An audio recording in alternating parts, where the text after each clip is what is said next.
Good evening. It's Friday night and it's time for the Monte Zone with me, Monteban, and my co-host G-Star, and our very special guest this week, Daniel Godwin. Good evening, chaps. Good evening. Good evening. How are we all this week? Yeah, very good. Thank you very much. Jolly good. And yourself, G? It's been a challenge to say the least. G's had a challenging week this week, haven't you, G? Why is this today such a special day for you, G? It was my last day in my job. Yeah. So he's a full-time professional YouTuber now. Yeah, I've put that on the CV. CV, yeah. That's it. Yeah, full-time professional YouTuber. Yep. Yeah, congratulations. Yeah. Yes. Good evening, Smiler. Good evening to Smiler, my moderator extraordinaire in the chat. And good evening, D. Thank you for joining us on this Friday. And the Monte Zone this week is going to be all about UFOs and UFO sightings, which for us is quite an exciting topic. And we're really excited to have Daniel here to share his experience with us. Because unlike Egyptology and things like that I know quite a lot about, I'm not so knowledgeable about UFOs and how you spot them or much about them. So we've got a local expert here to talk to us and share his experiences this evening. So yes, exciting. Yeah, just to share a little bit of Dan's background. So Dan's been an avid sky watcher since he was a child, which was passed down from his father. So he's been sky watching for quite a long time.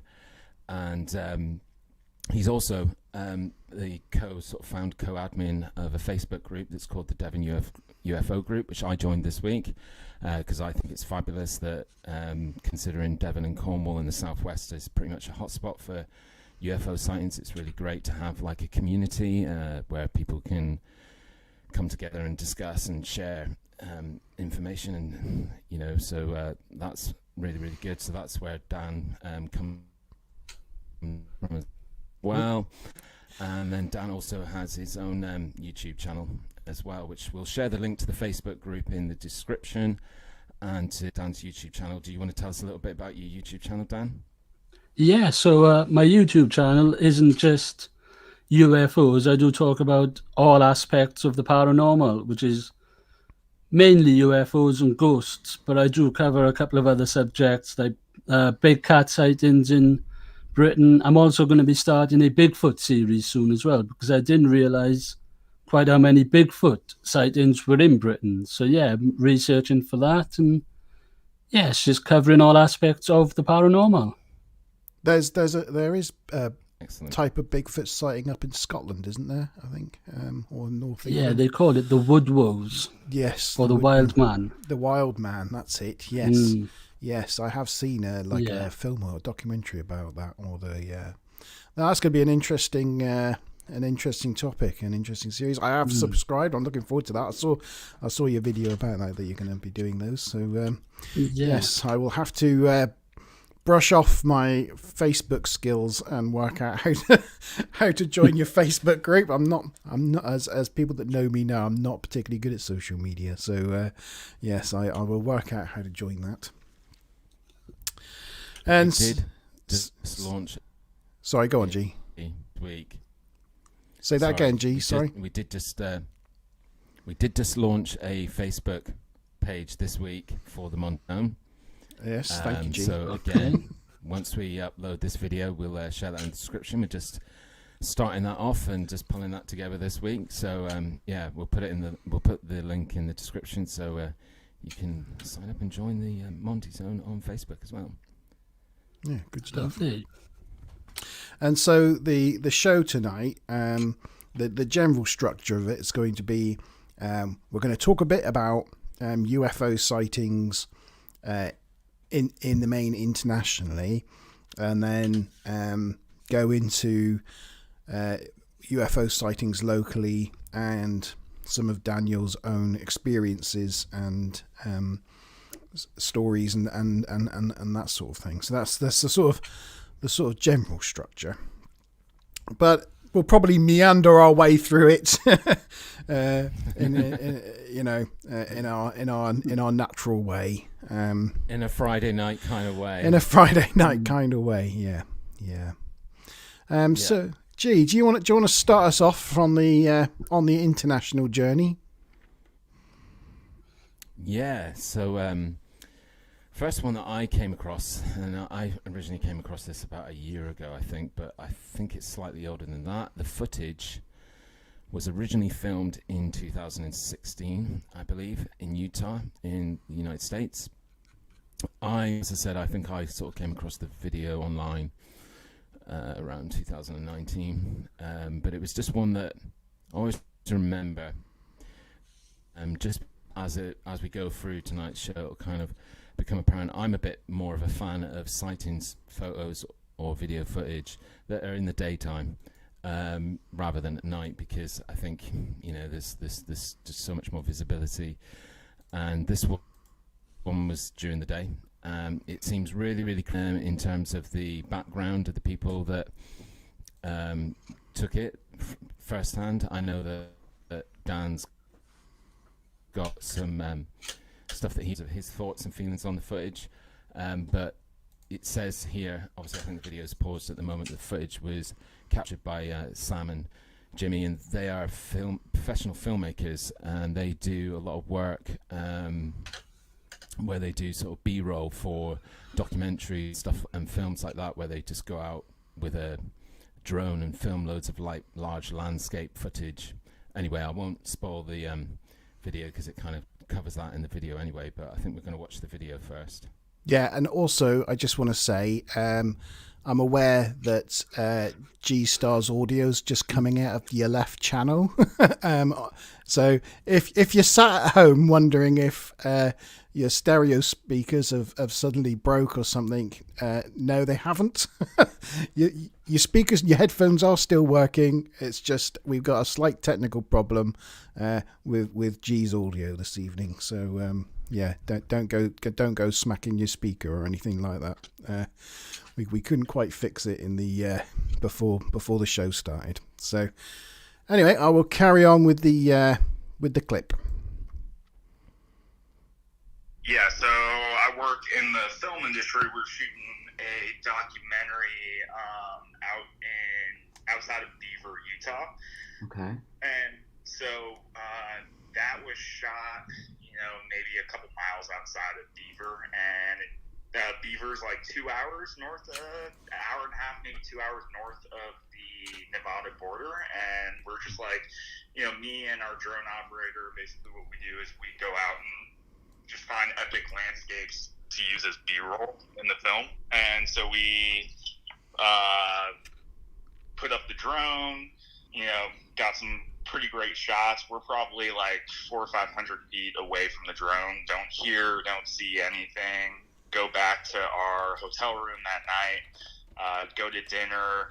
Our drone operator kind of starts scrubbing through the footage. We just go through the footage every night just to make sure that everything turns out okay. And he comes up to us at dinner, and his face is just like totally white. He's like, guys, I don't know what I just saw, but like we captured some crazy shit out there. And go up into his room and go onto the hard drive and he shows us the clip, and it's just like, we're shooting 60 frames a second, try to slow it down as much as possible, literally like frame by frame by frame. Yeah. There was no way that he had messed around with the footage at all. Okay, I was gonna ask. Yeah, because it was on the raw. It was on the raw clip, and this was in 2016, so this was a few years ago. And do you want me to play the whole thing, G, or do you want me to stop at any point? No, I think that's enough of the footage to go through. I mean, the only thing that I will add just at this point, because this video does go on to explain it, that the guy said that they sat with the footage for 2 years. It wasn't released online or shared until about 2018, a couple of years after. And the reason why he shared it, and he sort of says that he's not promoting it himself or anything, is because he's actually quite paranoid. The reason why he's paranoid is he's not sure that like they should have, they've captured something that they shouldn't have, and that be repercussions if he shares it with the public, etc. So yeah, he openly claims that he's a bit paranoid about the whole thing, which, you know, again, in my opinion, from the offset, kind of shows a little bit more credibility. But yeah, so I just thought because that's what they sort of go into later on in the video, so I just thought I'd cover that. And maybe I've sorted my audio problem. No, still lefty loosey. It is crazy when you see this 60 frames a second, this try to slow it down as much as possible, zoomed in thing, and you see it bank around the corner. You know, it is crazy. Okay, I was gonna ask. But yeah, it is a crazy piece of footage, isn't it? And you, as you say, it is like it's not someone that's just done this in After Effects and has stuck that up there for hits and likes and subscribes. It's someone that's been sitting on this for a few years. Yeah. Just the other thing before we sort of pass over to Dan, who I know has got a couple of pictures to go with his thoughts on this video. There's just you can see that it comes down from the sort of cliffside, or the videos, or at least that's what appears to happen. And they've measured the distance from where the drone was and where that sort of valley, mountain, hillside is, that it sort of comes down and then swings across. That was 3.5 miles away. So the speed at when it's rolling at its normal speed, the speed at which it covers those 3.5 miles is just an impossible known speed of anything that we've got to go at that speed. Obviously, when I first watched it, I just instantly went to the whole kind of thing, well, it could have been an insect on the camera. But again, there's a lot of analysis that's been done that sort of kind of does lean to, or shows that the object starts off in the distance and then comes to the foreground. So that way it couldn't be an insect that travels at that speed. So yeah, but I think probably now's a good time to pass over to Dan, who's probably itching to say. He probably is.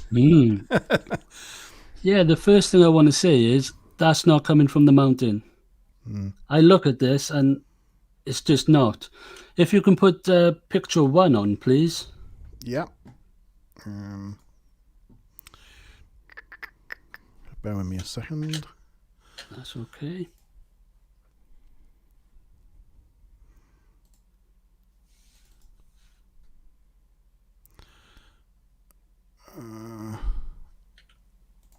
Okay. Oh dear. I'm just gonna have to. This is me being my technical know-how with. That's this picture, I think, isn't it? Yeah. So if you look at this is taken from my last Skywatch, which was at the end of November. If you see to the right of this, you can see the sea. Yes. Unfortunately, I can't quite see it on my screen, but I live in Ilfracombe, and what you can see in the distance there is Bull Point, and then it curves round to Woolacombe. Now, from where I was stood to there is 2.8 miles. Now, this is the viewpoint I go skywatching all the time, and even if I go out for a walk, I will go to this point. And I've stood there countless times, and I've watched helicopters, military helicopters, Chinooks, flying that way, and as they come into this, where they turn to follow the coast down past Woolacombe, you can hardly see them. They sort of disappear. So this mountain's 3.5 miles away. And can you put picture 2 on, please? Yep. Thank you. Oh. So this is a shot that I got of, it's the close-up, just as it's about to pass the drone. You can see by that picture, it's not that big. Whatever this is, it's not that big at all. So to see it from 3.5 miles, I think I'm not buying into that. So if it's like it looks to be the size of a car. I would say smaller than that again. And so 3.5 miles away. I mean, that's 12,600 miles per hour. That's apparently moving. And you have to remember that actually on cameras or film cameras and photo cameras, things that are further away are even smaller than what they would appear if your eye saw them. So, if you try taking a photo of like the moon, you're always disappointed when you go and look at it later, because to your eye the moon looks really big, but through a camera lens without a massive zoom lens on it, it looks like a giant star. Yeah, exactly. Yes, I see what you mean. Yes. So I guess another way of looking. Sorry, go on, G. I guess another way of looking at it is if the camera itself spins and turns in the movement with an object, it can naturally speed up an object as well, in terms of how it appears on the camera. Yeah. Like if the camera swiveled with something that was moving in that same direction. But again, I don't know that drone footage. So how are you on this picture too? How are you what are you using as a landmark to come up with the summary that it's small? Because I see a mountain range in the background, but I don't know. I've got no reference to say how close the middle object is. I mean, this is the close-up. Where in the footage, when you see it's close up, this was just as it's about to pass the drone. Right. And to me, it doesn't look that big. I mean, just looking at it, it's just as it's passing the drone, but it's the zoomed in version of it. Right. So are you saying that, like, going back to the footage where it appears that it comes down the valley and starts off in the distance, are you saying that you don't think it started in the distance? It just looks like it starts in the distance? Oh, it starts in the distance, but not from the mountain. I believe not from the mountain range. I think it's a lot closer than we think. Should we just have a look so at it's the? Not going this. Should we just have a look at the video again, just to see? I just want to remind myself what it is we were looking at. I'm just going to mute it so that we don't have the talking going on. I just want to see the visuals. That's a good idea. I kind of feel like we're doing our own investigation. Yeah, it's kind of cool, isn't it? Breaking it down. It really does. I don't think it comes from the mountain. It kind of comes from nowhere, doesn't it?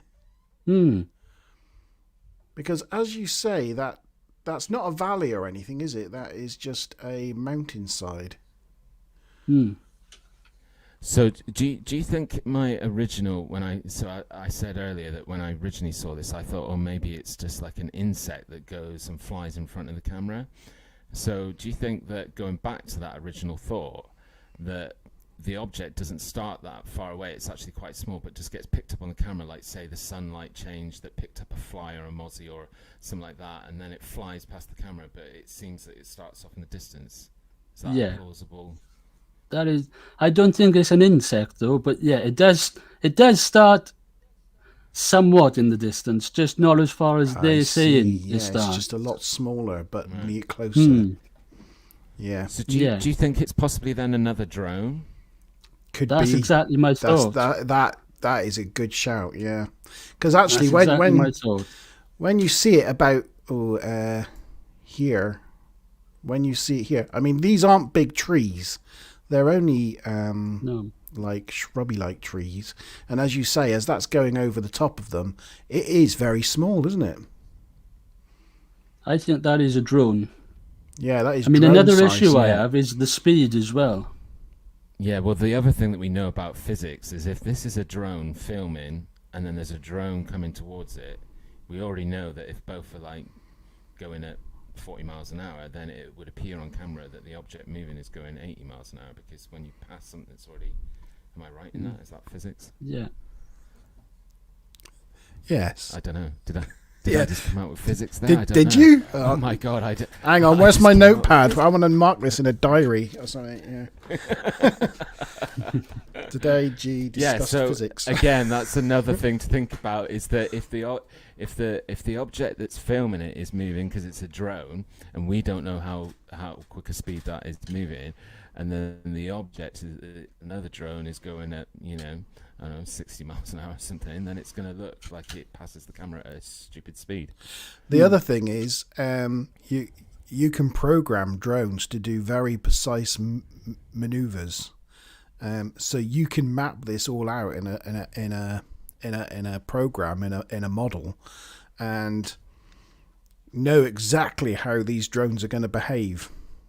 So you can make it look as however you want it to look. Have you ever seen like those where they use drones to write they have like LEDs on them and they write messages in the sky and things. It just looks out of this world. All right, well that's the first one I think debunked. We debunked that one, didn't we? I think we'll be probably doing moving on. What's your next one then, G? Oh, well, I didn't have another video or pics. It was we were going to talk a little bit about something that happened a good while ago. I think this year would be its 24th year's anniversary. But it was an incident that happened in Arizona, in Phoenix, which is commonly known as the Phoenix Lights. Not everybody might know about it because, again, it was 21 years ago now. Yeah. But it was the most significant, well, not the most, but one of the most significant events in ufology, because it was a incident that was witnessed by thousands and thousands of people across quite an expansive distance across most of Arizona, because I think originally it started off, I think the original sightings of it were in Nevada, because this is all based on people calling the police, the local authorities about what they were seeing. I think it started off in Nevada and made its way down through the west side of Arizona through, I can't remember if it's Prescott or Scottsdale, and down into the Phoenix Valley. And it happened over a number of hours as well. I don't have a photographic memory, but I think it was, the first sighting that was, called in to either local authorities or military was, and then when it sort of stopped and hovered, because these lights eventually, they moved, and obviously they were witnessed moving by, a lot of people, and then they sort of stopped over the Valley of Phoenix, like over the main sort of skyline of Phoenix, and hovered there for, again, I can't remember how long they stayed still, and then I believe they disappeared. But yeah, it's a super interesting one. Can you remember how long they stayed stationary, Dan? Off the top of my head, I can't, no, but I can remember they disappeared one by one, didn't they? In a line. Yes, they did. Yeah, because again, the other thing to add with the Phoenix Lights, again, so just to, because I don't think I said it, the Phoenix Lights happened in 1997. It's 24 years ago now, G. It was 21 years ago when this video was made, but it's 24 years now. Yeah, I did say 24 years. I did calculate it in my head and said, it's 24 years. Yeah. And, so it basically, as I said, it started off around Nevada, and over a number of hours was witnessed by people moving, and people either reported that they saw a line of lights, or they saw what is commonly known as a sort of triangle of lights. And when they stopped over the Phoenix Valley, they kind of looked like one line of lights, which I think had about 6 or 7 orbs in it, and then there was one off to the distance. So when you look at it, it looks like either it's a lot of separate objects, or it's one big object. And again, when you go back to the witness sightings and reports, a lot of felt that it large vessel or ship that was hovering and moving. But yeah, I don't know if you want to watch this YouTube video a little bit. So we got this clip from Good Morning Arizona. I just want to take this opportunity to say hello, Ludacris in the chat, Katie Fitness. Thank you for joining us. He's excited to be talking about aliens as well. And just to say, if anybody's got any questions for Dan, please feel free to pop them into the chat, and we will pick them up as we go along. So here you go. Here's a clip from Good Morning Arizona. Yes, G? Smiler just put in the chat that she just checked and they were hovering over the Phoenix Valley for 3 hours stationary. So that's like the whole really weird thing that they were there for 3 hours. Yeah, here you go. Here's the clip. Unexplained mysteries of our time, at least here in Arizona. Today marking 21 years since the Phoenix Lights first appeared in the sky. To this day, nobody really knows what they were or where they came from. It's been that long, huh? This weekend you can relive the phenomenon with a documentary airing right here in the Valley. Lena is over at the Harkins Shea 14, that's Scottsdale Road. And Shay with your preview. Here's back to the clip of the lights. Only mainstream event of its kind where we show the documentary, our internationally award-winning documentary on the big. Is that a light as well, or is that on the hill? Rangers who are law enforcement. Yeah, that's the separate one that G was speaking about. Yeah, that's the separate one. About the Native American connection. Yeah. That's really which you can then even say that it's sort of Travis Walton, if you remember the well, yeah, Fire in the Sky. That's another one here in Arizona as well. Absolutely, and Councilwoman Frances Barwood, who was the only elected official who came forward to ask for a reenactment, which happened is freaky looking, 3 years after the mass sighting. 3 year It looks huge, doesn't it? Reenact the Phoenix Lights and across failed. the And also we have the sky of Arizona. Yeah, you've got the city. An MD who also stayed anonymous for 21 years. The first time that we're going to hear from him about his experience. Absolutely, he was with his family coming up from Tucson. There are to Phoenix, official explanations from the U.S. military on what this was, but they're just so, like, even people from the scientific community have gone, well, that is impossible. Like, their explanation, it's almost as bad as the weather balloon for Roswell, you know. So yeah, but Dan, what's your thoughts on the Phoenix Lights? To be honest, I have no clue what they are. I mean, what's interesting is it was, as you mentioned previously, it was witnessed by thousands of people. So it's not, someone's not, doctored it in any way. It's not CGI, it's nothing like that.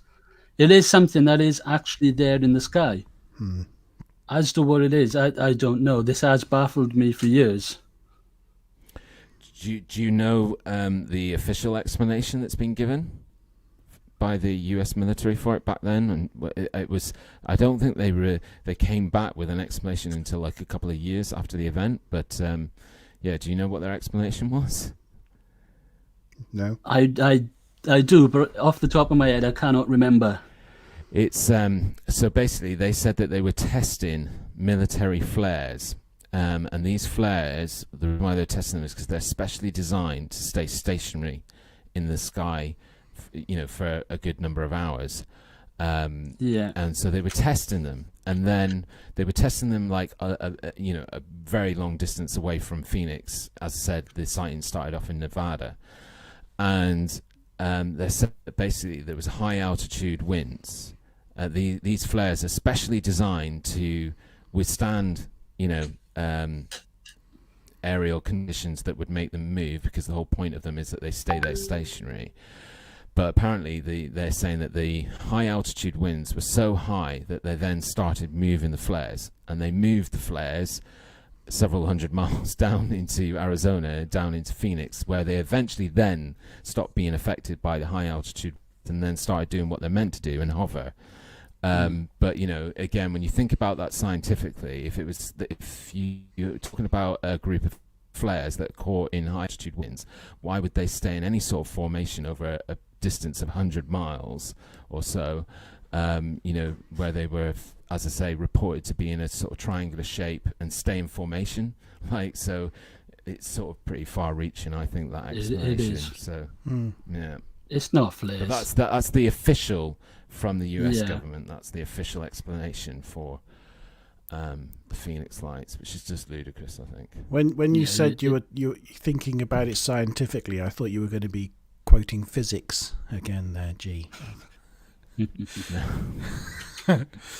But yeah, there is some physics to that, like that, from some flares caught in high altitude winds remain in formation for hundreds of miles. I just apart from one, very plausible. Apart from one who went rogue. Yeah, but again, is that is that one, or is it just one whole thing? Because as I say, there was a lot of reports where people said that they felt that they could see the whole object, and that it was black. And because it was night, it was, but it's a really good one to talk about, because like many events in the spectrum of ufology, it's one of those really big ones. It made quite an impact on the world at the time. Yeah, probably influenced films like Ludacris was. Saying that Independence Day. No, Smiler said Independence Day, Smiler, but probably is an event that probably influenced that film. Well, it was around that time. Independence Day came out in '96. Oh, so that was before Phoenix Lights. Right. Maybe not. But yeah, maybe Independence Day then influenced the people who staged it. I don't know. I don't think it's staged. No, so nobody's debunked it or anything. It's just an unknown. No, it's again why it's super interesting, because it's never been debunked. Interesting one. Karen has joined us late as always, but she's joined us live. She's not joined us at the beginning of the stream and now making random late comments, which is what sometimes happens. Yes, welcome on board, Karen. Can I just jump in with a question for our viewers? Go on then. Which I'll come back to towards the end of the show. So here's the question for anybody watching. Just put your answer in the comments. If you saw something in the night sky or in the day sky that you can identify and you can explain, would you call the police and report it? Yes or no? Would you call the police and report it if you saw something in the night sky or the day sky that you couldn't explain, that scared you or was unidentified? Call the police. If you wouldn't mind putting in the comments yes or no, you would call the police and report it. I'd be interested to see what people have got. Yeah, just yes or no in the car. I will put my own in so you can count mine as well. There you go. Yes, thank you, Smiler, for reposting the question. Yeah, right. We'll count that up later then. G. Is there any more international ones you got to talk about? No, I don't think so. Dan, have you got anything? Well, I think the only one I've got is the Turkey footage. Turkey one, yeah, that's what I was going to say. Yeah. And we're not talking can't believe physical Turkey. Getting me hungry. Yeah. Which one is it?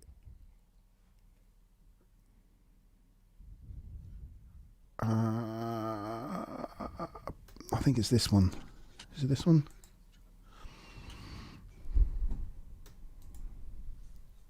Yeah, that's the one. Yep, this is the one. Okay.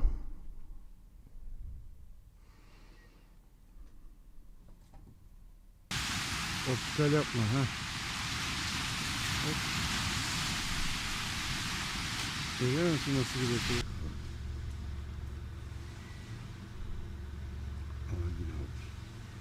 No, that is from Independence Day, isn't it?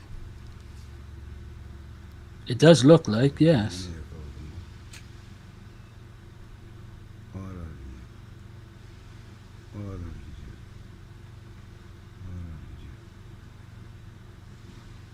Tut sabit. Aynı yerde. Aynen. Bak tam ayın altında. Denize yakın. Denize yakın. O nerede? Vallahi bak aşağıda.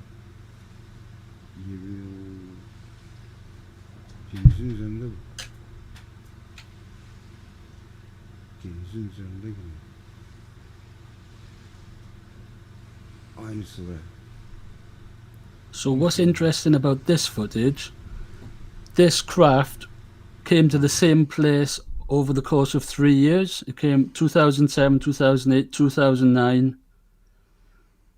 And you can also see what looks like to be a pilot in the cockpit. So this footage has been analysed by a lot of people and they cannot explain it, they cannot debunk it. And when you watch the footage, I mean, the camera, where he's zooming in, he's holding the camera in his hands because he can't hold it still on the object. And as he comes up and looks at the moon, as he comes back down, you can see him refocusing the camera. I should imagine doing that CGI is difficult. So my thoughts on this, it's either the greatest footage that's real, or it's the greatest footage that's not real. Whatever, this is the greatest piece of footage, whether it's real or not. It's the greatest hoax, or it's the greatest real thing that we've got. And this is 2008. This one was 2008, yes. Yes. I mean, I don't know anything much about this one other than I know that I saw it in the past. And, you said it was taken in Turkey. Does it explain why, like, on this footage that we're watching, it seems to be a lot of like zooming in and zooming out and zooming in? Does it explain why, on any of the stuff that goes with it, the backstory that goes with it, why they were doing that? It doesn't, no. No. It doesn't. I mean, it can only be one of two things. It can either be real or it's fake. I mean, it's not a misidentification or something. You can't say, oh, that's a drone. No, that's definitely not a drone. I mean, it's either the greatest footage we have of a real spaceship with aliens inside, or it's the greatest hoax. Yeah. I just wanted to see what other people thought of this. Yeah. Well, Smiler agrees with you and said, yeah, it's either the greatest footage or the greatest hoax. But yeah, I mean, for me, the one thing that is this. Oh, I guess this is where they're sort of giving reference to where it is, and then they zoom in, and then that's what you see. I think that's why they're doing it. Yes. Yeah, because for me, the thing that was, you know, just a slight thing for me is when you see in the close-up of the vessel and the supposed like cockpit with the pilots in it, there's nothing in the background to reference it. It's just black. It'd be interesting to see, because I watched this footage, whether they zoom in. Are we now going to transfer to the image? No, it goes to something else. Okay. Yeah, no. It was really just that beginning footage, isn't it? And that could be the sun just going down or coming up. Sometimes when you look out to sea, you can see weird effects when the sun's just on the horizon. That could even be a boat in the distance. I'm sure I remember seeing it. Yeah. I said it because I'm sure I remember seeing this footage where they were zoomed out and then they zoomed in, and then you see the vessel, so you kind of get this sense that from a distance it just looks like an orb of light, but then closer up it looks like a vessel. But I mean, that is obvious, isn't it? I could be wrong. That is like that can't be anything else but a fake, a complete and utter fake. I mean, it's not like an After Effects. It's not like a home piece of effects, DIY effects. It's obviously something they filmed on a handheld camera. But obviously, it could be a practical fake, like a model or something. And interesting. And I think the last one, from an international point of view that we've got, is... Oh, I just have to share something else. 1 moment. Is the actual footage that is definitely not fake, that we know of, because it was actually released by the Pentagon. So it's unlikely. Yeah, just to give a bit of background to it, there was 3 major pieces of video footage that the US military released. I think, if I'm right, they released it in 2018 or 2019. And it sort of proves that the American or the US forces have certain projects where they are investigating and putting away files where they've got footage of things that they can't explain, and all of the ones that they released are ones that they have not been able to explain. So that makes it super interesting. Yeah. So this one is commonly referred to as the Tic Tac UFO, and what you can see here is on an F-18 Super Hornet fighter jet. This is 2004. It was off the coast of San Diego, and if you play it, it just zips off to the left, which, coming out of a fighter jet's radar like that, is near on impossible. Nothing on Earth that we have can do that. I mean, he changes the screen. What you're seeing is infrared. So the white, he said, the pilot said that it shows heat, and then he goes to black and white. And what's scary is they've not released the full footage. They've got actual radar footage where they see it in real time, as we would with our eyes, but they've not released it. And you see the guidance system's tracking it.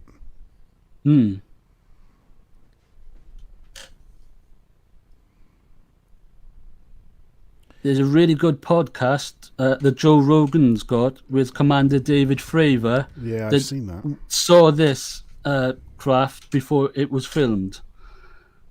And he's got a pretty good story about it. I do like some of the Joe Rogan Experience. He has some interesting guests. And just to mention as well, to hail back to one of our earlier episodes where we were discussing the Trent there it went. photo. You just saw it disappear just at that very end there. For it to do that, it's impossible. A lot of the people connected to these videos have mentioned what they thought it looked like, and the descriptions that they give are very similar to what you kind of saw in the Trent photograph. Just wanted to add that connection to a previous episode.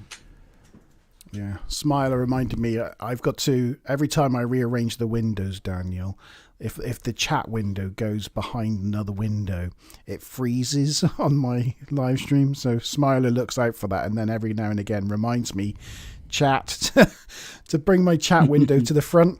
Okay. But I beat her to it that time. She said chat, but I'd already done it. Yeah. Well done. I know, well done. I was proud of myself, G. Yeah, that's a look at some of the international examples that we've found. So your particular experience, Daniel, is looking at UFOs around the local coast, around Devon and Cornwall. Yeah. And I mean, the Bristol Channel's a hot spot. Well, the Old South West is a hot spot. From Wiltshire down is.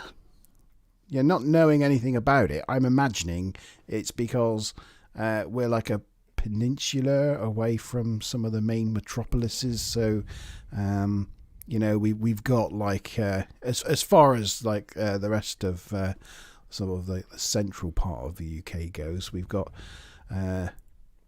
empty spaces where if you were going to do something like that or come and have a look at something, then that's the areas that you might want to come. I imagine. Yes. I don't know.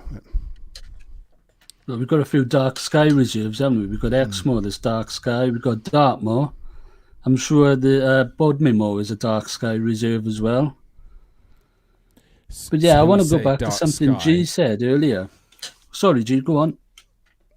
When you say dark sky, are you referring to like radar blackout areas where nothing can be picked up by radar, or? No, dark no sky. lights. I mean, there's no light pollution. Yeah. So when you go out at night, it's just you've got a perfect image of the sky, perfect picture of the sky. So See, you're teaching. It's good for sky watchers, like astronomers, amateur astronomers. Yeah. If you, me and Smiler, we've been out on Dartmoor several times and parked up for sky watching. You know, been out there with people with telescopes and especially when there's like a comet passing by. You know, you get a lot of sky watchers up there looking for that sort of thing. There's been a new comet discovered this week, hasn't there? Comet Leonard. Was there? We should see it from about December, yeah. Oh, cool. No, I didn't know. I haven't heard that one. And it should have a tail as well, apparently. So it should look like Comet Neowise that went over last year. Yeah, that was quite spectacular. To look forward to. Yeah. Yeah. I just think that now would be a really good time for you to tell us a little bit about your sky watching, Dan, and a little bit more about what you do. And you mentioned that you've had some sightings over the last 10 years or so. Well, yeah. So 2010, whilst watching the documentary about UFOs, I came across what's known as the Aetheria Society, and they think that Jesus was an alien. The Star of Bethlehem, they thought was a UFO that was guiding the three wise men to Jesus. And I just thought they were just absolutely crazy. So I just started researching them a bit.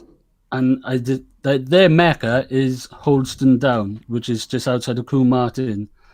And their founder, Dr. George King, apparently saw Master Jesus. And I know this sounds crazy. And he charged Holston Down, and then they went round and charged. Uh-oh, I think we've lost Dan. I think we have going just in and out then. He was starting to break up, and I think we've just lost him. It's typical, isn't it, with this live stream? G, every time it comes to someone's bit, the technology lets us down. He's put in chat. He's just put in the comment. Lost connection. Yes. That's all right, Dan. Don't worry. Don't worry. We'll get you back. When you're ready and can get this sorted. Yes. So, whilst we're waiting for Dan to sort out the technical issues, am I coming out both sides now? Still the left? Just the other technical issue. No, you're still coming out the left. Oh my God! Hello, I don't know what happened there. I don't know. Yeah, you did you started to break up, and then your image froze, and then eventually you disappeared. I'm blaming a conspiracy. I think this. I think it's the government watching. They don't want you talking. Yes, Dan. and they silenced you. I'll have Will Smith at the door in the set with one of those pens. And then you'll come back on and we'll be like, Dan, can you tell us anything? I can't remember anything. Yeah, what's my name? Where am I? Yeah. Yeah, so please carry on. Yeah. Yeah, I forgot where I was, but just to cut to the story. So the Aetheria Society, I found a BBC News article saying that when they're out on these hilltops praying, UFO sightings go up. Right. And when I saw this news article, a couple of days after, the Aetheria Society was on Holston Down praying. So my first sighting, I went out at the same time they were praying. And I can remember it like it was yesterday. It was 1:23 p.m. And the picture I sent you, picture one, that's a westerly position. I was looking west. I come out, looked northwest, and I seen a big sort of orange glow. Now, no, didn't mean to do that. Let's get the picture. Sorry, bear with me a sec. This was during the day? This was during the day, yeah. All my sightings have been during the day. Yeah. Excuse me. So this is looking west. What you can't see in the distance is Lundy Island. So I looked west, I looked across the Lundy Island, and then out of the corner of my eye, I saw this orange glow. So I've turned and I've looked at it, and there is a term for this, because this is what I initially thought it was. But when you get a plane going overhead, it gets to a certain angle to the sun when it's a clear day, and it's like a reflection. The sun reflects off the plane and causes it to glow. Yes. Yes. And it'll glow for about, it'll glow for about 2-3 seconds, and then it'll just go back to being normal. You just see the plane.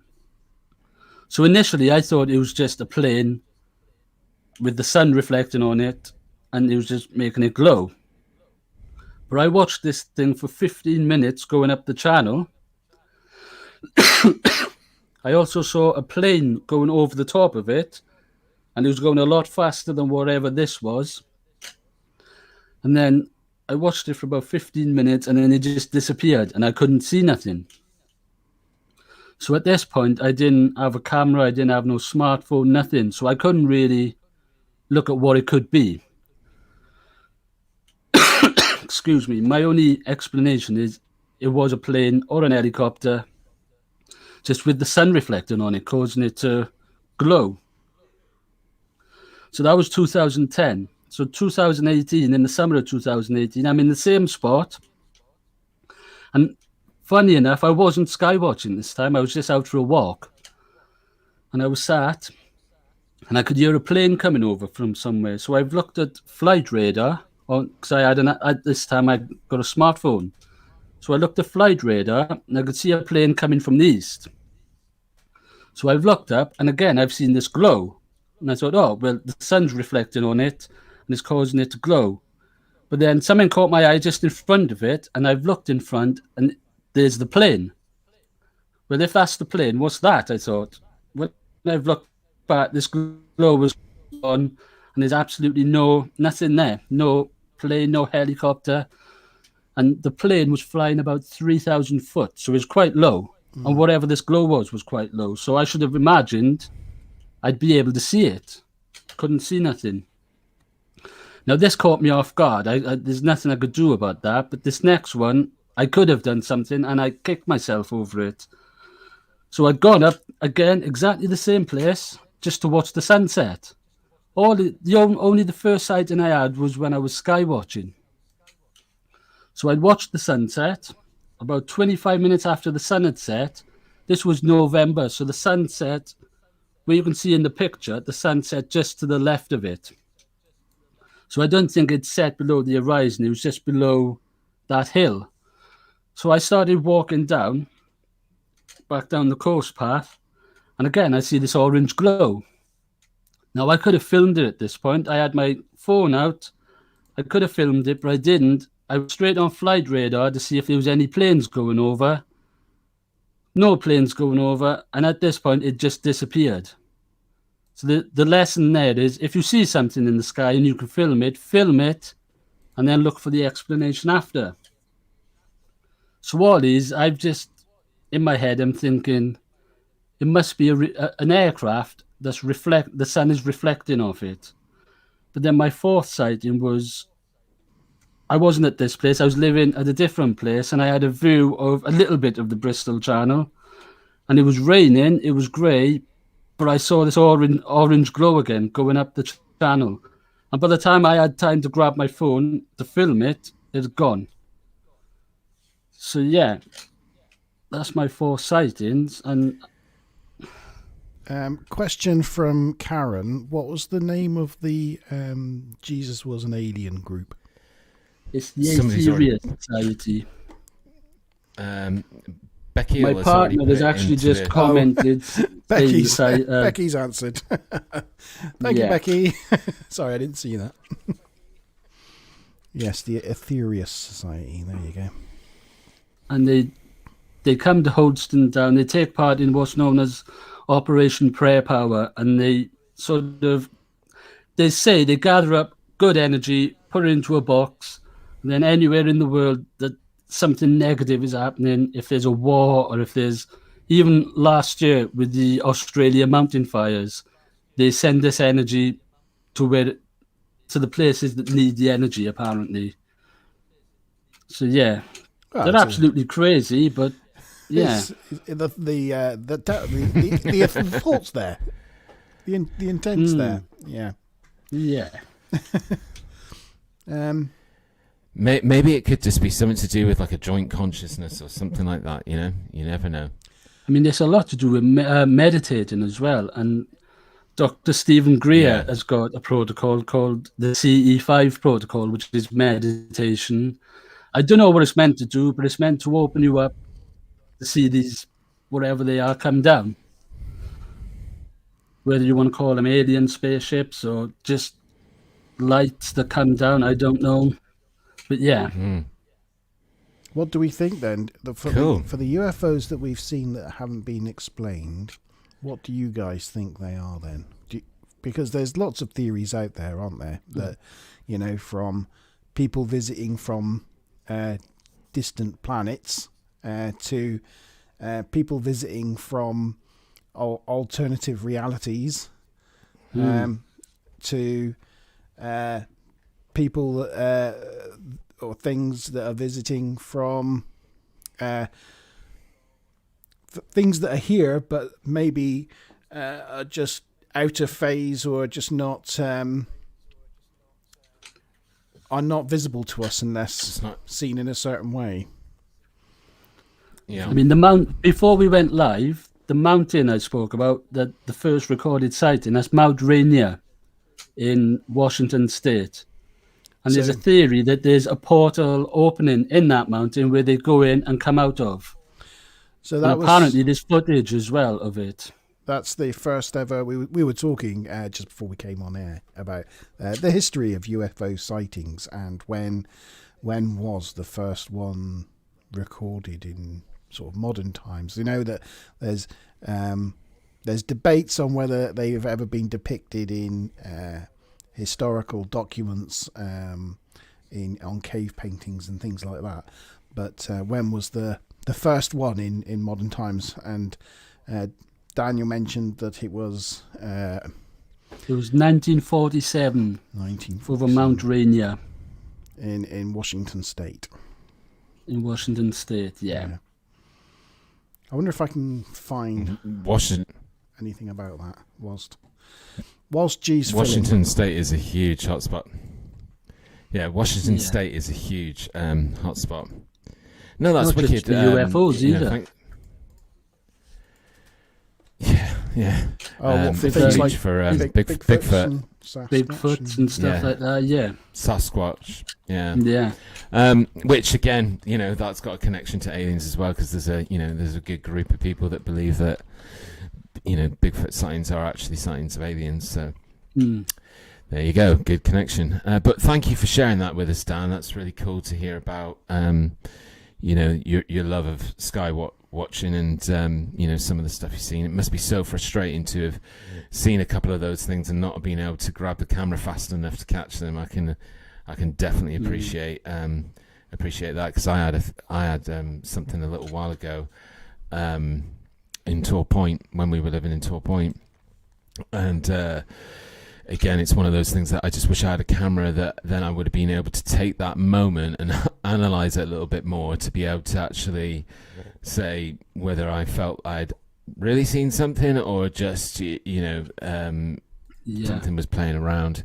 But I was actually in a hot tub at the time, Mark's old hot tub.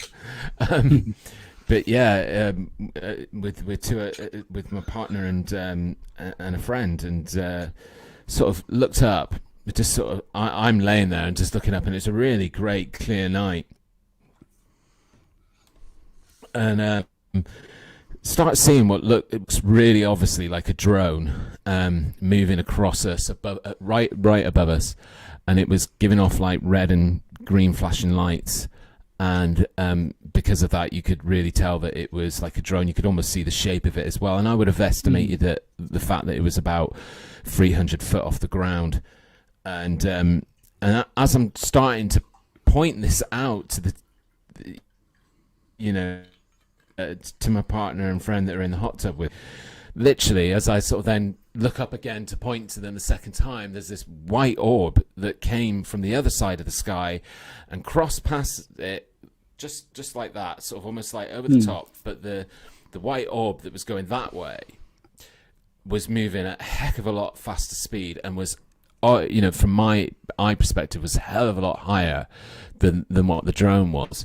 But yeah, that was a bit strange. But then we sort of sat there and came to the conclusion that because of the dockyard and stuff like that, people really shouldn't or aren't allowed or aren't meant to be flying drones around that area, like around tall points really close to the dockyard. And if somebody was trying to do some sort of pranky sort of thing or trying to film at night with a drone, the white orb could have been some sort of like helicopter or military helicopter checking out what they're doing or something, or trying to put a spotlight on it. But it was weird. And again, it's one of those moments where I'm not going to sit here and say, do you know what, on that night I saw a spaceship, but I don't know what I saw. It's one of the first things for a very long time that I've seen like that, where I've gone, do you know what, I can't wholeheartedly easily say what that was. And I just wish that I'd had some footage or a photo of it or something, just to be able to look at it again and just take it in a little bit more and try and figure out what it was. So you didn't hear any noise or nothing? Anyway, should we go on No, sorry, carry on. No, it was there was no sound. I don't know a lot about drones, I'm going to be honest with you, so I don't know if they give off a lot of noise or whether they're relatively quiet in their function. But as I say, I think this drone, and the other two people in the hot tub did see the drone. I know that they saw the drone. And the reason why we all said, it's probably a drone, is because it was giving off this, it wasn't moving fast enough to be a plane or a helicopter, because it was moving almost like at the speed of what you'd expect a remote control plane, the things that they have in the films, etc. It wasn't moving very fast. It was moving kind of quite slow. We saw it for a long time before then I noticed the other thing. And the other thing, do you know what, thinking about it now, it could have been a shooting star, and it just happened to be at the same time as seeing a drone and just in the same vicinity of sky. But it was just a bit strange that we were going, oh, what's that, looking at it, studying it, and then coming to the summary that it was probably a drone, and then just seeing something else flash back, and then it was like, whoa, what was the other thing? And so it's interesting. It was a peeping Tom, wasn't it? You were in the. They knew you were in the hot tub, and they were sending. Yeah, we were.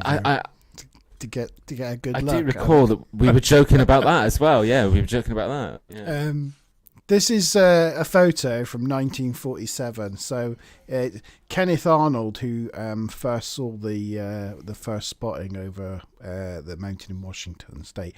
I don't think there's any photographs of that, but a couple of days later, these photos were taken over Tulsa in Oklahoma, and apparently it was exactly the same thing. They reported seeing exactly the same thing that Kenneth saw in Washington State, and they did take a photo of it, and that's this photo. So that's the interesting. That's the photo from. I mean, there's absolutely no shape to it, is there? You can see. So whatever. I don't think it's any sort of plane or helicopter. No, but it does look like bright. It looks bright lights, like similar what they saw over Phoenix, but not in any particular, shape. But yeah, that's interesting. It says Tulsa. Tulsa's in. It says Tulsa, Oklahoma. Tulsa, Oklahoma. Yeah. That's what I said. So it's still that sort of middle. 12th of July, 1947. Yeah. There you go. Interesting. Cool. Yeah. So which Devon one should we cover first? Oh, the I don't know, whatever one you want.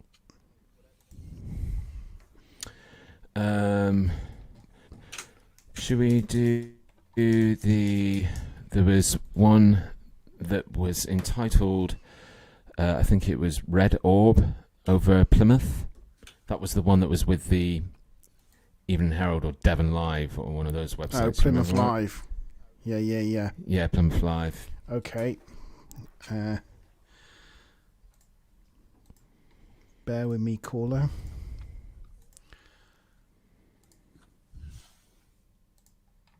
I'll give a bit of background to it first. Apparently, if Mark can line it up, it was some footage that was taken over the Whitley area of Plymouth by a lady, I believe. I haven't got all the details. Hopefully you should be seeing that. Yeah.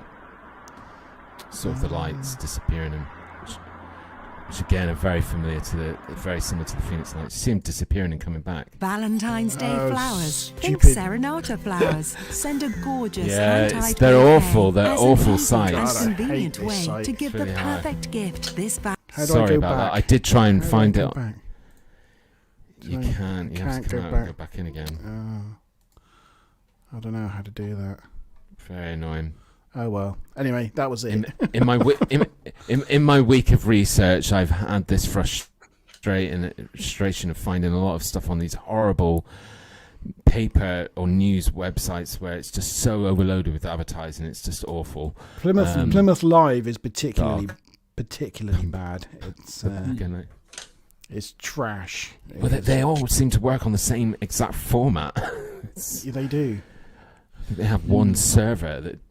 Yeah. I have particular beef Anyway, what with did you their think of that one, quality of Dan? their reporting as well. But anyway, that's beside the point.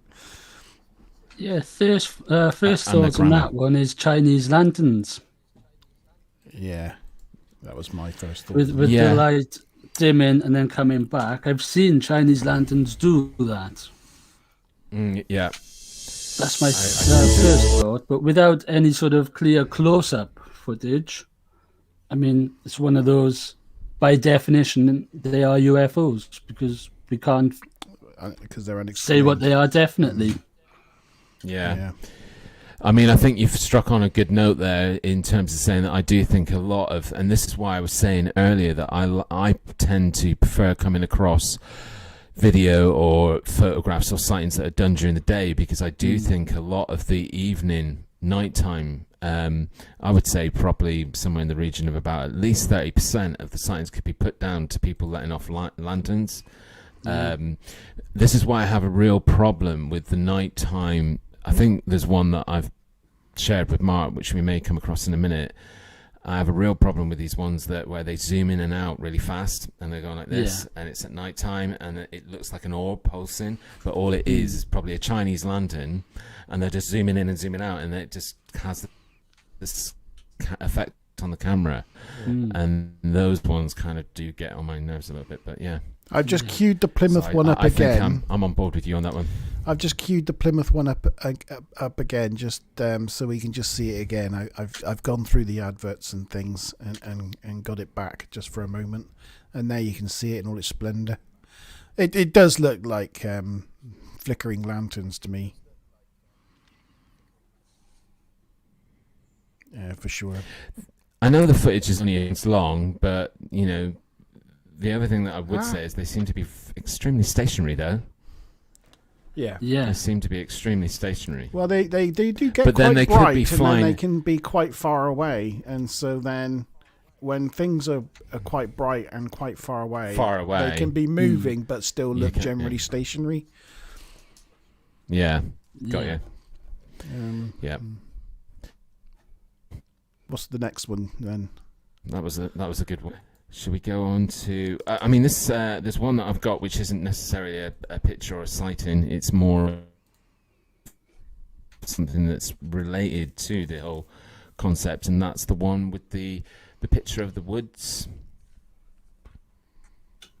Is this with the trees all pushed down? Collapsed? Yeah. I think that's been explained as a tornado. Really? Oh, let's have a look at that. That's what I saw. The Met it's Office funny. has said Yeah. it was a tornado. Yeah. Yeah, that's so. The interest you're spot on there, Dan. The Met Office have said that it's a mini tornado, or it's a mini funnel. Yeah. However, the Forestry Commission gave a completely kind of similar explanation but different. They said that they explained it as a phenomenon that they call wind blowing, and wind blowing is when you get a gust of wind that hits a tree that makes it collapse, and then it creates a domino effect, taking down the other trees. So my thing on this one is that you've got two authorities trying to explain, give it a rational explanation, but their explanations are, quite or slightly different, because either it's a tornado that knocked all them down at the same time, or it's a wind blowing where there's a domino effect. Which was it? Kind of decide. Whereas the guy said that it was extremely weird. It was the picture, just to again give a bit of background. This was quite close to Plymouth. Guy was out, I think, walking his dog or something. It's in Meddon. Is that how you pronounce it? Meddon. Meddon. A woods near Meddon, which I think is just outside of Plymouth. The gentleman who took the picture lives in Plymouth. But yeah, he was just out walking the dog and came across this, and he said it felt really eerie, or that's what he said to the newspapers anyway. Yeah. But yeah, a lot of people were thinking, was it a landing part of a landing site for some sort of vessel, or Well, you don't see. I didn't. Sorry, Dan. No, go on. You don't see tornadoes, do you? Like that powerful in that part of the world very often. No. Yeah. No. It's well, again, going back to the explanation that the Met Office gave of it being a mini funnel. Apparently, these mini funnels can be quite powerful, but very short-lived. So it just happened to land in one spot, rip what looks like a runway, because that goes on for about 20 odd meters, like it sort of made a straight line path. So yeah, but thought it was interesting. It was quite recent as well. I think this one was only a few months ago or something. Back in it was about this time last year, because there was actually when I saw it, came across it, there was a storm that weekend. I can't remember which storm it was. There was 2 storms over the course of 2 weekends, and this came out after one of the storms. Right. Yeah. Well, I saw it after. That would make sense. Just to say, I was looking into this, and I saw what the Forestry Commission said, because I actually saw their explanation of it first before I saw what the Office, and their explanation of it seems quite logical to me, that you get one gust of wind like a storm that knocks one tree, that then hits another tree, and then creates a domino effect, and you can kind of see that in the picture as well. But then when the Met Office started going, I don't know why the Met Office felt that they then had to put an additional explanation on it, and it was a mini tornado, which is quite, I don't know, rare in this part of the world, and especially to cause that level of damage. So, yeah, for that reason. I mean, both explanations are plausible, but come on, make your mind up. Yeah, exactly. That's right, exactly. yeah. That's what. Yeah. I mean, obviously, neither know what exactly happened, and they're just trying to come up with explanations. Yeah. I think it's a giant footprint. Yeah. Yeah. There you go. I think it's a bunch of I think it's a bunch of people who make crop circles, but they're blind and didn't know where they weren't in a field. Yeah. Yeah. What's the next one then? The champ would be silly, no? So the next one, I think it'd be nice to. I'll tell you what. Go on to the one, which was the video footage. You said, that was extremely dodge. Clear. Well, I think you said something when you first looked at it. You said it was. This looks like was quite visible. This looks like a good homemade After Effects job to me. But I mean, that's just my. Well, let's watch it, and I'll give you some explanation around it. Give me a sec. Just get this one up. I'm not going to give a great deal of explanation about who took it or anything like that, because I don't have that information. But it's pretty great. Let's just watch the video. It is good, I have to say. Hang on. There we go. Right.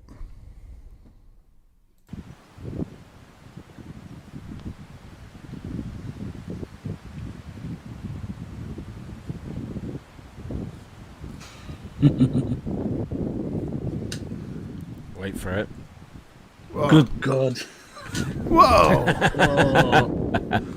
That's great, isn't it? That's the best one I've seen. That's genuine. 100%. I love it. The watch. Yeah. And they do a really good job because you can see it go behind the trees and things. And I think it would have been zips better if they hadn't have overdone it with the holes. I think that, you know, they could have got a little bit more further with their sort of so I just wanted to share this one because, you know, for me, I was earlier this week I was having a bit of a conversation with Dan. I think we were both in agreement that this, you know, this element of, best describe it, stuff in the media or just, you know, stuff that happens around you that really gives it a name, and it kind of think that there's like a credible, logical thing behind, you know, the idea of. Well, you're breaking up there a bit, G. Hello. I think gives it a bad name, but there you were. Yeah, definitely. Am I back? Yes, you're there. Yeah, yeah. These sort of things give UFOs ufology a bit of a bad name. There's you know, another one that I'm going to talk about later, which is the question that I asked the you know, everybody that's watching earlier and everybody in chat. But yeah, so just to point out that this video has 100%, not that it needed it, has been debunked. Oh. And it's stuff like this Slow I can't enough. stand because he's gone. He's gone. Stuff like this I can't stand because there's people genuinely. It disappears. A bit like you, G. Yeah. Yeah. Yeah, so it disappears. If you watch the frame rate slow enough, it actually disappears. Like for a split second. Shooting up in the air. It's like a... Gee, we can't hear you. You're it, breaking up, mate. You've gone all in and out and breaking up. And Dan, yeah, what you were saying, Dan? It's stuff like this that I can't stand because you're making the effort of faking something. People are going to find out, and then it's going to ridicule like the rest of us who are genuinely interested in the truth. Yeah. In finding out the truth. And I did mention in a previous video on my YouTube channel, actually, about what I speak about. It is opening me up for ridicule. And this is one of the reasons. You know, people see this and they go, UFOs, aliens, they're not real. But then you've got the credible reports, like the Navy reports, the US Navy reports, and people just... I mean, I've seen people trying to debunk those as well. And you've got eyewitness pilot accounts of them. And, yeah, it just frustrates me. I mean, for sure. I mean, that the footage that we saw earlier that was released from the Pentagon, I mean, that is a real UFO. It's really something that even the US military have not been able to identify or explain or understand. And that is the very definition of a UFO, isn't it? You know, we just don't know what it was. Whether it was some sort of Russian, you know, secret experiment or something. You know, who knows? We just don't know. We just know, and that's it. But this thing here that's still on the screen is obviously just someone messing about with their editing equipment at home. And the thing that really makes it obvious to me is when it goes shooting up at unbelievable speeds, how the camera doesn't move at all. Yeah. It doesn't look up to go, where the hell did that just go? They just stay. Exactly. They don't react. They don't gasp. There's no like sounds of surprise or shock, or it's just they just ponder on that tree, zoom in for a little bit. And the only explanation could be if the camera was on a tripod and it disappears and they're just looking and just forget about the camera. But you can tell from the footage that it's not real. No, that's right. Yeah. Yes. I don't know if G's come back to us yet. No. No, we've actually lost G officially out of the studio now. He has. G Star has left the building. Yeah. Yeah, G. Daniel, he's at the end of his garden in a summer house in a shed. Right. And sometimes he has a little bit of a problem getting his Wi-Fi signal. He's got like an extender, getting his Wi-Fi signal to reach down to the end of his garden. So it looks like it's failed there somehow. But yeah, so I suppose what are you planning to do now going forward with the Facebook page? What I'd really like is to get people to speak about their sightings, to open up about this, what they've seen, because obviously you see something and you don't want to tell people, because of the fear of ridicule. And I want the group to be, obviously I want people, like-minded people who want to go out and hunt these things and look for these things, which is what we have now. And I would like people who have seen something in the sky and they can't explain it, just come in, tell your story, and one of us will get back to you and help you out and talk you through what we think it might be, what it couldn't be. If you've got footage or pictures, even better. But yeah, that's my aim going forward. Back. He's back. He's back again. Guess who's back? Back again. G is back. Sorry. No problem. No problem. Yeah, you're down the bottom now. What have I missed? We were just talking a little bit. Daniel was just talking a little bit about his Facebook page and what he was hoping to get out of it, what direction it was going in. And I suppose, Daniel, it's a good excuse for people to go out and like have a walk on the moors or the coast. Yeah, exactly. It's good to have a point, isn't it? Rather than just go, I'm going to go walk for no reason. You can go, right, well, I'm going to go and take a look around and take a look up at the sky in these places and see what's about. Maybe take a GoPro or whatever, and just in case. Yeah, and try and catch something. Yeah, the chat were thinking, G, that the men in black had. Or the government had tried to shut you down there for a moment, and they come to take you away. Well, yeah, they tried to do that once, but not this evening. No. Yeah. So, do you want me to go? Do you want me to go back to the question? Go why back to I asked your that? poll. Yeah. Okay, so like Smiler's put in the chat, it was a resounding no. I think we had. Almost. Karen said no. Maz said no, you said no, D-Bot said no. But yeah, the reason why I asked the question is because as I was looking into our research into sort of Devon UFO sightings, and we were talking about like the Plymouth Last Devon Live website and Daily Mail, and they're all the same sort of format. And as I was going through all of them, there's this article that's been released, I think it was last year, and it's sort of mirrors on all of that same article, and it's all about the fact that like between 2016 and 2018 in Devon there was 26 calls to the police about UFO sightings, and in this article all it does is list out those 26 calls to the police and then give their explanation as to what was the reason why someone was ringing to say that they thought they were seeing aliens or a UFO.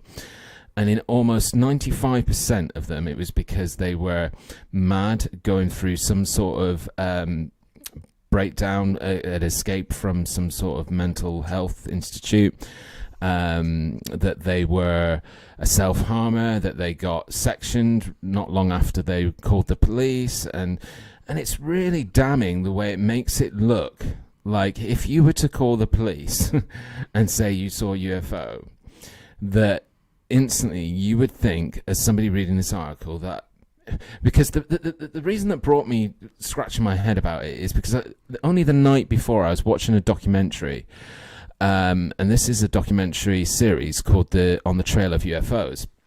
And they were going over what we've discussed this evening about, we were using some of the footage earlier on about the military, the US government, and when they released those videos. And this documentary is talking about how, since 2018, there's this very open environment that people now are starting to kind of be a little bit more open to the idea. Because these stuff being researching and investigating and etc. So this documentary is giving you the sense that it's a lot more open subject matter now, and that people should be freer to talk about it, and a lot of people are coming forward in official roles and capacities and talking about it. But yet, reading this article, you would think that we've gone back 10 years, and that, if you rang the police to say you had seen something that you can't explain, that you would just be instantly brandished with being a nutter. And I just think it was a really toxic article that was weirdly repeated on all of the, I don't want to make it sound like I'm making a conspiracy here, but it's weird the way that this article it has seemingly no real substance to why it's on the Daily Express website, the Daily Mail website, Devon Live, Plymouth Live, Cornwall Live. It's on every single one in the sort of almost the same format, and it's just very, very strange. So I just thought I'd ask that question because it'd be interesting to see whether people would feel brave enough to but because it would be nice to get to a point where people would feel like, and you could then make more of a reference to how many sightings there actually are.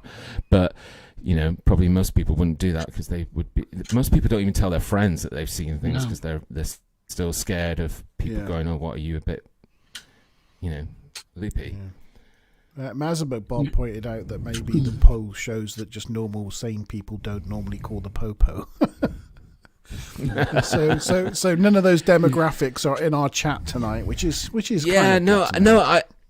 I wasn't asking the question to try and prove some sort of hypothesis. It was just interesting to me to there was one sighting in there, that one call in into the police that they sort of didn't brownish with that horrible brush, but it was a bit strange.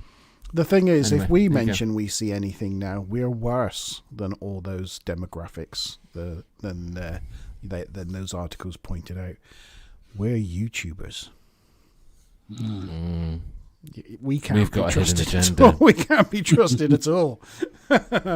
No. So just to go to that article, just imagine you've seen a sighting and you're Googling, who do I report my sighting to? And you come across that article and then you read, oh, it's all down to mental health. Maybe I shouldn't report my sighting. Yeah. Yes. It's because I read the same article and I thought exactly the same thing. It's disgusting. Yeah. You saw it reads like it's got under. It's like so biased to the subject matter. Yeah. It's and for me, we were talking about it earlier on in the week, Dan, that I'm open-minded, so I don't assign to either side of anything. I just want to keep absorbing stuff, and I think there's some really, really good stuff out there, and there's a lot of crap as well. But it just really angers me when something so heavily biased like that comes out. I mean, when you've got the Pentagon coming out that it's confirming those sightings that the Navy pilots had, they say yes, they're real. Then you read an article like that, it's beyond belief. So an interesting question from Karen's Karen. Just put a poll question. If you saw a UFO and had the opportunity to go on board with them, would you stay or would you go? Stay. Cool, you were quick in there, Daniel. I would go. Yeah. You didn't even think about it. You were right in there. So we got one stay, one go. Please in chat, give us your stay or go. Would you stay or go if you come up against a UFO and they invited you on board? Daniel's a stay. Karen's a go. We know G's a go. I know what I am. I'm a definite one of these. There you go. I'm surprising G there. He's like, really? I thought it would be a go. That disappoints me. Really, you wouldn't go. Daniel. No. Where's your sense of exploration? I've got kids. Yeah. No, 10 years ago. Saying, or 12 years ago. Hold on a minute. That's a loaded question. The question wasn't loaded in that way. It's gone. There was no suggestion. There's no suggestion that just because you stay and you choose to board with them that you're not coming back. You don't know though, do you? It's just you could go and find. But they haven't realised you need. That's oxygen. the spirit of exploration. Is so you're saying to me, they a ship lands, you've got the opportunity to. You've got the opportunity to the stars, and you turn it down. Hey! Hopefully, by the time I'm a pensioner, I'll be able to buy a ticket and see the stars, mate. I won't need any aliens to take me out there. Branson's going to do it for me. That's the plan.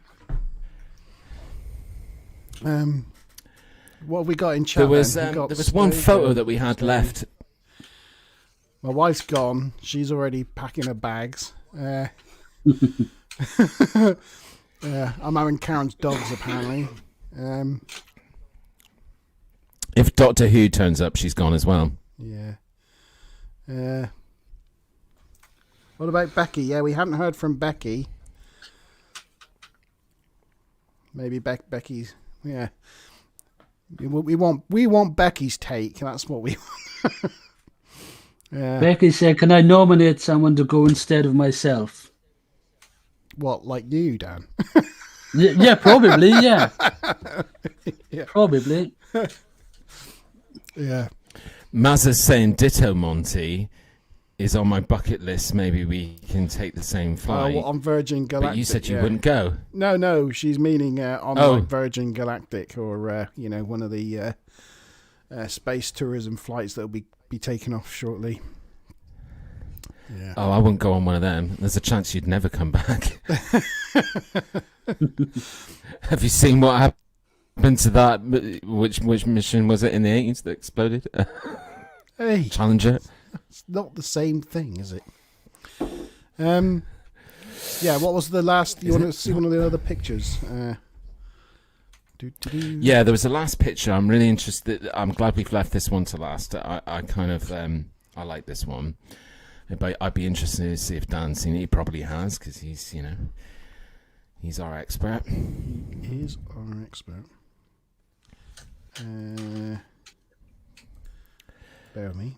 While Monte is lining this one up, just give a bit of background. This is taken in a place called Fullerbrook Farm, a windmill farm, which is basically positioned in North Devon. It was taken in 2013 by a gentleman called Matt Norton. So it's interesting that he's put name to picture.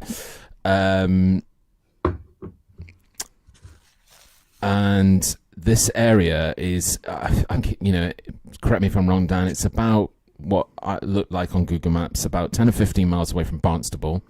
So it's quite, in terms of Devon, as I said, it's North Devon, but it's in quite a remote location. There isn't any kind of big towns or anything. The closest one is Barnstable. The closest one is Ilfracombe. But yeah, there's several.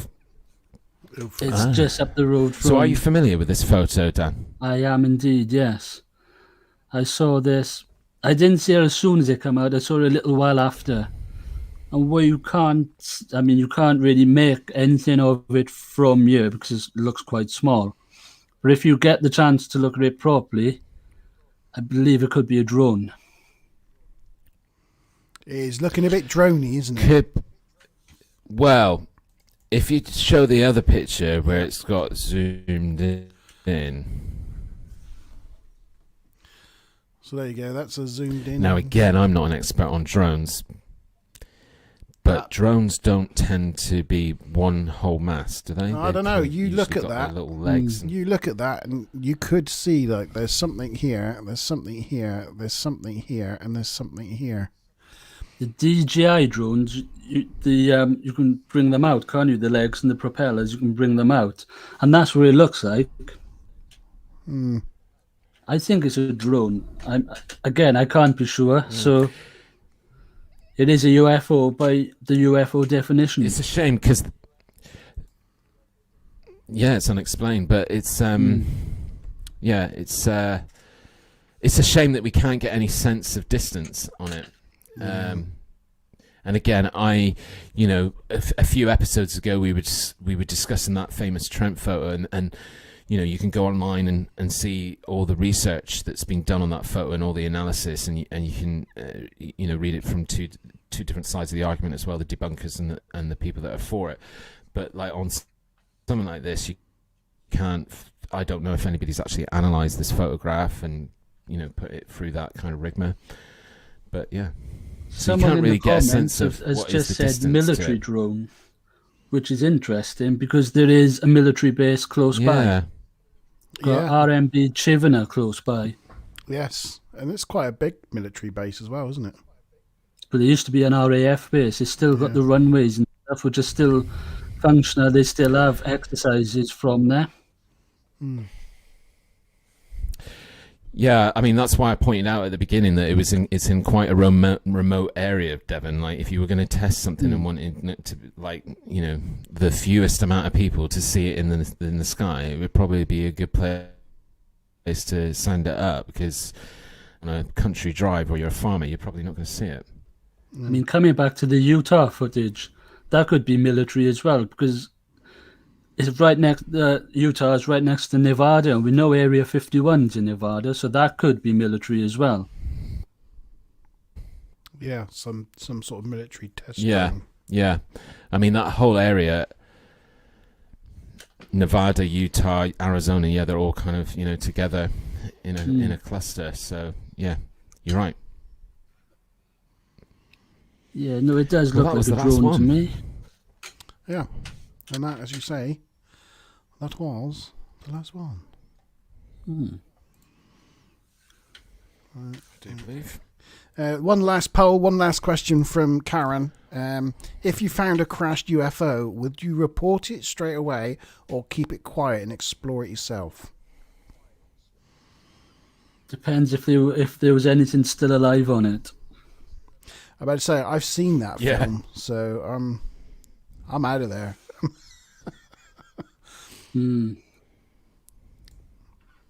No, I think I'm with Mazza on this one, and that's the reason why I said I would board these. I couldn't walk away from it and spend the rest of my life thinking I didn't take a look when I had the opportunity. So that's my answer. It's a once-in-a-lifetime opportunity. As soon as the authorities get wind of this, it's going to be cordoned off for miles around, and nobody's going to get anywhere near it. So it's now or never. Yeah. Exactly. Yeah. And even reporting it, because if you're going to be a real conspiracy, there's people that have apparently reported stuff in the States, and because they've seen it quite happen to them and they've disappeared and things like that. So that would be going through my mind. So I'd probably explore it, but I wouldn't report it. The men in black come out with their little pens. Just look here. Flash me. Yeah. Right. Well, I think tonight's show has been brilliant.